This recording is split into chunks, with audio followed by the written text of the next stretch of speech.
30 ವರ್ಷದ ತಾಳಿನಿಂದ ಈ ಸ್ಥಾನವನ್ನು ಉಳಿಸಿರ್ತಕ್ಕಂಥದ್ದು.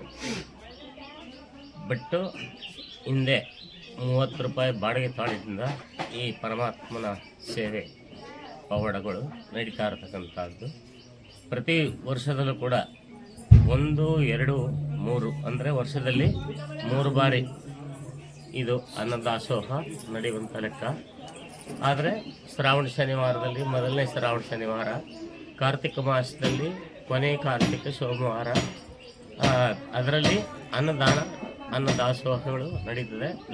ಸಾವಿರಾರು ದೀಪಗಳು ಉರಿತಾ ಇರ್ತದೆ.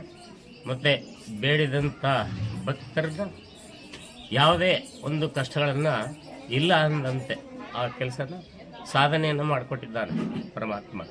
ಇಲ್ಲಿ ಮೊದಲು ಒಂದು ಬಾರಿ ಈ ವೃಕ್ಷ ತಾನಾಗಿ ಸುಟ್ಟೋಗಿ ಎಲ್ಲ ಇದಾಗಿತ್ತು, ತಾನಾಗಿ ಅದು ಬೆಳವಣಿಗೆ ಆಯಿತು. ಮತ್ತು ಈಗ 5ನೇ ವರ್ಷದಲ್ಲಿ ಈ ಬೇವೊಂದು ಮರ ಒಣಗೋಗಿ ಮುರಿದೋಗಿದ್ದು ಈಗ ಮತ್ತೆ ತಾಳಿಂದ ಚಿಗುರ್ತಾ ಇರತಕ್ಕಂಥ ಈ ವಸ್ತು.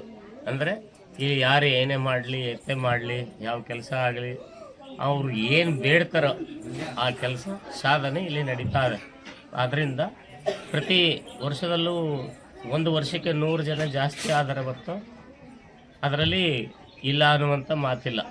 ಮಾತ್ರ ಪ್ರತಿಯೊಂದು ಭಾಗದಲ್ಲಿ ಮಕ್ಕಳಿಲ್ಲದಿದ್ದರೆ ಮಕ್ಕಳು ಕೊಟ್ಟಿದ್ದಾನೆ, ಜಾಗ ಇಲ್ಲದಿದ್ದರೆ ಜಾಗ ಕೊಟ್ಟಿದ್ದಾರೆ, ಕೆಲಸ ಇಲ್ಲದಿದ್ದರೆ ಕೆಲಸಗಳು ಕೊಟ್ಟಿದ್ದಾರೆ. ಅಂದರೆ ಅವರು ಕೂಡ ಭಕ್ತಾದಿಗಳು ಯಾವುದೇ ಒಂದು ಇದಿಲ್ಲದಂತೆ ಅವ್ರ ಸೇವೆಯನ್ನು ಅವರೇ ಮಾಡ್ಕೋತಾ ಇದ್ದಾರೆ. ಇದಕ್ಕೆ ಉದಾಹರಣೆ ನಾನೇ.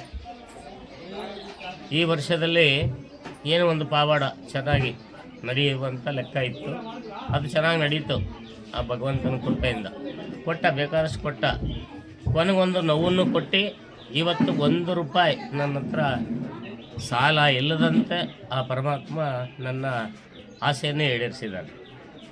ಆದ್ದರಿಂದ ನನಗೆ ಪ್ರತಿ ವರ್ಷದಲ್ಲೂ ಕೂಡ ಒಂದು ವರ್ಷದಲ್ಲಿ 100 ಜನ ಜಾಸ್ತಿಯೇ ಹೊರತು ಕಮ್ಮಿ ಅಂತ ಇಲ್ಲ. ಯಾವ್ಯಾವ ವಾರ ಪೂಜೆ? ಶನಿವಾರ ಮತ್ತು ಒಂದೇ ವಾರ ಮಾಡ್ತಿದ್ದು ನಾನು ಆ ಪೂಜೆನ. ಯಾವಾಗ ಅವನು ಕೇಳ್ತಿದ್ದ 2 ವಾರ ಮಾಡು, 3 ವಾರ ಮಾಡು ಅಂತ, ನನಗೆ ಸಾಕಷ್ಟು ಕಷ್ಟ ಇತ್ತು. ಏಕೆಂದರೆ ಮನೇಲಿ ಹೆಂಗಸರುಗಳಿಗೆ ಹಿಂಸೆ ಕೊಟ್ಕೊಂಡು ವಾರಕ್ಕೆ 2 ದಿನ ತೊಳೆದು ಬೆಳಗೋದು ಹಿಂಸೆ ಬೇಡ, ನೀನು ನಿನ್ನ ಸ್ಥಾನನೇ ಕಟ್ಟಿಸ್ಕೊ, ನಮ್ಮ ಇರ್ತಕ್ಕಂಥ ಮನೆ ನಾನು ಬಿಟ್ಕೊಡು ಅಂತ ಕೇಳಿದಕ್ಕೆ ಆಯಿತು, ಇನ್ನು ವರ್ಷದಲ್ಲೇ ರೆಡಿ ಮಾಡ್ತೀನಿ ಅಂದಂತೆ ಒಂದೇ ವರ್ಷದಲ್ಲಿ ಈ ಸ್ಥಾನವನ್ನು ಕಟ್ಟಿಸ್ಕೊಂಡ. ಈಗ ಅವನು ಕೊಟ್ಟಂಥ ಮಾತನ್ನು ನಡಿಬೇಕಲ್ವೇ.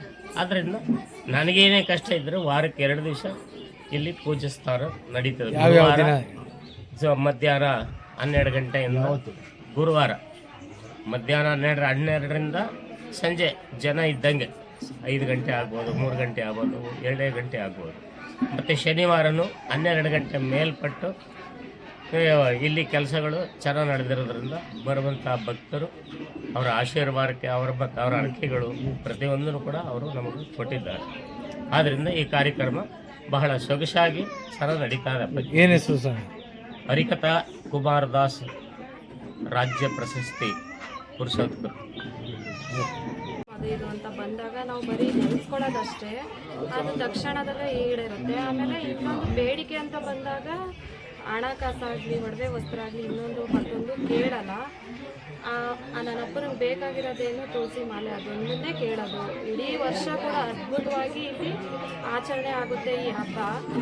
ಹಂಗಾಗಿ ವರ್ಷನೂ ಕೂಡ ಜಾಸ್ತಿ ಜನ ಬರ್ತಾನೆ ಇದ್ದಾರೆ ಹೊತ್ತು ಕಮ್ಮಿ ಅಂತೂ ಆಗಿದೆ.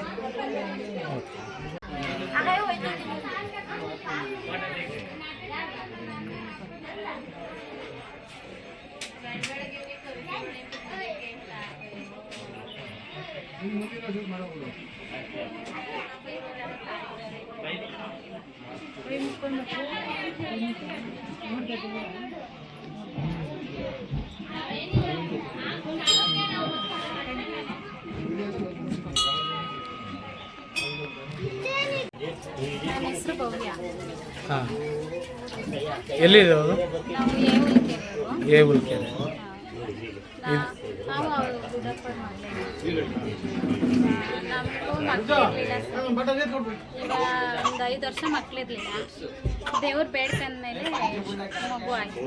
ಹೂವಿನ ಅಲಂಕಾರ ಮಾಡಿಸ್ತೀನಿ, ನೆಕ್ಸ್ಟ್ ವರ್ಷ ಒಂದು ಮಗು ಆದ್ರೆ ಅಂತ ಅರ್ಕೆ ಮಾಡ್ಕೊಳ್ತೀವಿ. ಅದೇ ಥರ ನಾವು ದೇವ್ರು ಕೊಟ್ಟ ಆಯಿತು, ಹಂಗೆ ನಾವು ಹೂವಿನ ಅಲಂಕಾರ ಮಾಡಿಸ್ತು, ಹರಕೆ ತೀರಿಸ್ತು. ಹಂಗೆ ಏನೋ ಪಾಪುಗೇನೋ ಹುಷಾರಿರ್ಲಿಲ್ಲ, ಹೊಟ್ಟೆಲಿ ಇರ್ಬೇಕಾದ್ರೇನೆ ಚಿಕ್ಕವನಿಗೆ. ಅವಾಗ ಹಿಂಗೇನು ತೊಂದರೆ ಇದ್ದಾರೆ, ನೆಕ್ಸ್ಟ್ ವರ್ಷ ನಿನ್ನ ಬಡಿಗೆ ಮುಡಿ ಕೊಡ್ತೀವಿ ಕಣಪ್ಪ ಅಂತ ಇದು ಮಾಡಿದ್ರು. ಹಂಗೆ ಅವನಿಗೂ ಏನೂ ತೊಂದರೆ ಆಗಲಿಲ್ಲ, ಚೆನ್ನಾಗೈತೆ ಬೆಳವಣಿಗೆ ಐತೆ ಅಂತ ಹೇಳ್ತು ಡಾಕ್ಟ್ರು. ಹಂಗಾಗಿ ಪಾಪುನು ಚೆನ್ನಾಗೈತೆ. ಇವಾಗ ಅವ್ರು ಆಲೇ ದೊಡ್ಡವ್ರು ಆಗೋರು. ಆಲೇ ಒಂದು 15 ವರ್ಷ ದೊಡ್ಡವನಿಗೆ, ಚಿಕ್ಕವನಿಗೆ 13 ವರ್ಷ. ಓಕೆ. ಇದು ಕಾಕಡ ಹೂನು ಹಾಕೋ ಇಲ್ಲಿ ತಗೋ ಅಲ್ಲೆಲ್ಲಿ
ಆಯ್ತಪ್ಪ. ರೆಡಿ ಇತ್ತು.